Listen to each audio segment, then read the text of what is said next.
What's up, YouTube? Welcome to Imagining Tech. Today is July 24th. I just want to give a shout out to everybody who subscribed to my channel. Thank you so much for everybody who shared my video on the EOS governance solution. I really do appreciate that. I'm super happy, super excited to be a part of the EOS community going forward. There's so many developments happening every single day that I will be super excited to share with you guys. So once again, thank you so much for that. So today I wanted to talk a little bit about how I got into crypto and why I'm so bullish on EOS and why I love EOS so much. So about 3 years ago, I got into crypto and around 2015. I was studying IT at the time at a technical college. I remember taking a cybersecurity course, and one of my teachers was talking about how you can never be too careful, you can always be hacked, you got to be careful of this, you got to be careful of this, and backdoors and phishing and this. It was just a lot of information that I personally, it was a lot at the time. I've learned a lot of it now, and I'm so grateful for that background that I have, because I used to do like network admin work. So I know a little bit about that kind of stuff, but it really helped me to understand so much about cryptocurrencies and so much about blockchain that has helped me so much. And the reason I got interested in Bitcoin was because I realized that it was a decentralized network that cannot be hacked, that nobody can hack the network. So that's really what got me the most interested in cryptocurrency and blockchain, because I from that cybersecurity background, I knew that there was always going to be vulnerabilities in any system that you have. But just the fact that Bitcoin had never been hacked, and it's this network that's global and worldwide, and even if you hack one computer, you would still have to hack over 51% of the network to actually take control of the network, was just super fascinating to me. And then I found out about Ethereum. And how Ethereum works is it's like Bitcoin, but it has this smart contract functionality. So you can develop useful applications on a network that could not be shut down by any hacker or any government or anything like that. It's immutable. So when I understood that concept, it really blew my mind. It really made me realize, like, wow, like, I saw it. It didn't happen right away, but after I thought about it and stewed about it and watched videos, I really started to get like how big this could be. And at the time, Ethereum was only like $6-7, it was like maybe between $6 and $8, and I didn't have any money at the time. I was still going to school. I didn't have my job in the IT field yet, so I really didn't have any money, but I really wanted some cryptocurrency. So what I ended up doing is I went to the bank. I had Chase Bank. I had a military account with them because I did some time in the Army National Guard, and I was able to get a $10,000 limit credit card, which I used at the time. At the time, Coinbase allowed you to buy crypto with credit cards. I used the whole thing to buy Ethereum and Bitcoin, and this was back when they had like limits, so you could only buy certain amounts at a time. So I had to like literally make buys, like I think it was like every week or something like that, like every 5 days, like they would let me buy more crypto, which sucked because if I could have bought the whole $10,000 worth of Ethereum at $6, I would have been way off. But I still did really good, so I'm not going to complain about that.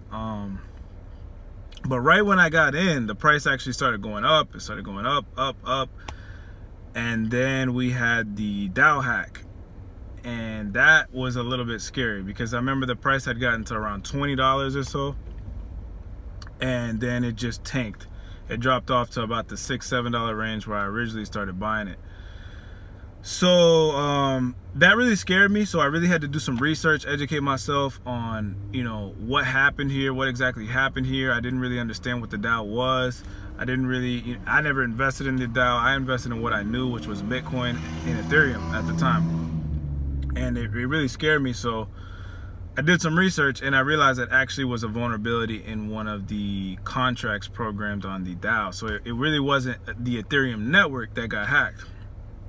which was a huge relief to me, because like I said, that's what turned me on in the beginning, was the fact that you had this decentralized global network that couldn't be hacked or controlled or shut down. It was free for everybody to use.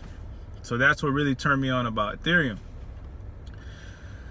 But fast forward a couple years later, I started to realize, like, when I talked to all my friends and all my family and everybody I could come in contact with, that there just wasn't a lot of interest the way that I had interest for cryptocurrencies and for blockchains.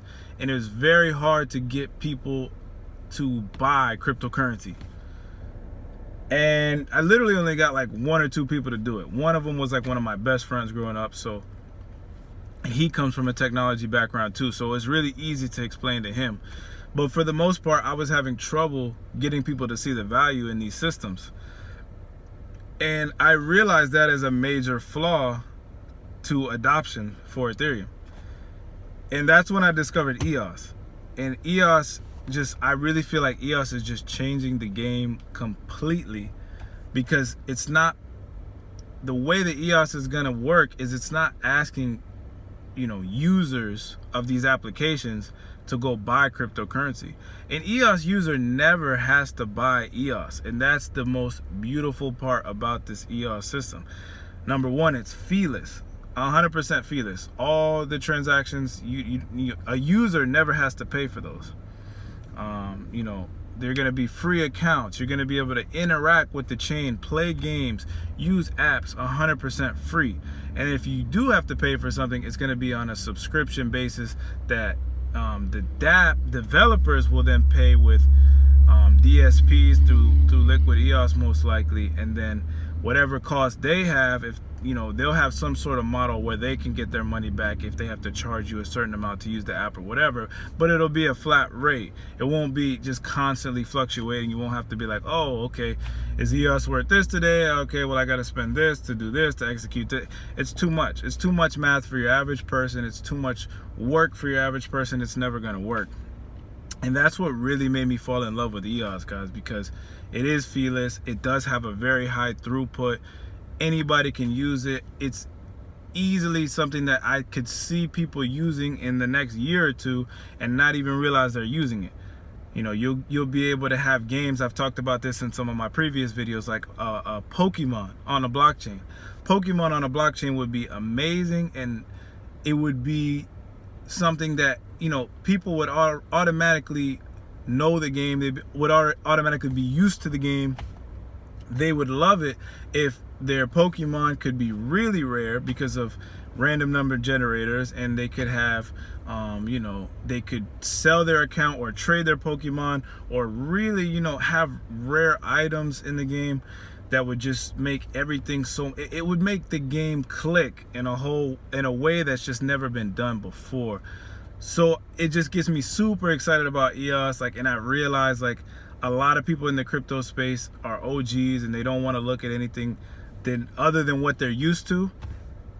But researching EOS has been the most fun thing for me, and it's really shown me what's possible in this space as far as blockchains go. So I'm super excited to learn more, guys. Thank you guys so much for watching this video. Thank you guys again for everybody who shared this video. If you're new here, please go ahead and like and subscribe. I will be dropping several videos a week. Thank you guys so much once again. Have a good day.